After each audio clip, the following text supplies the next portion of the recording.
ហៅសេកម្មឲ្យគេទៅចាត់ទុកគេអស់និស័យបន់រាប់អានគ្នាប៉ុណ្ណឹងចុះទោះបីយើងមានទឹកចិត្តល្អបែបណាក៏ដោយបើជួយទៅលើមនុស្សខុសហើយនៅតែគ្មានតម្លៃអ្វីទេតែសូមចិត្តរបស់អ្នកបើមានបដិខៈថ្នាំងថ្នាក់ចិត្តនឹងអ្នកណាហើយកុំគប្បីខឹងក្រេក្រោធនឹងអ្នកនោះឲ្យសោះប្រយ័ត្នតែមានកម្មពីវរាដូចជាតិនេះទៀតហៅសេកម្មឲ្យគេទៅត្រូវធ្វើចិត្តបុណ្យចម្រើនមេត្តាឲ្យអភ័យដល់គ្នាទៅបើយើងចង់បានសុខស្ងប់ត្រូវរកធម៌ខន្តីមកអត់ធន់នៅក្នុងផ្លូវចិត្ត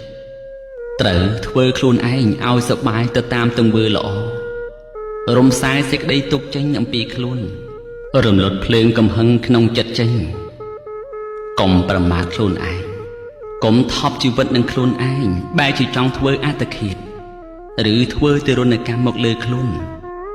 ដោយសារតែពីរឿងអ្នកដទៃដែលមិនស្រឡាញ់ខ្លួន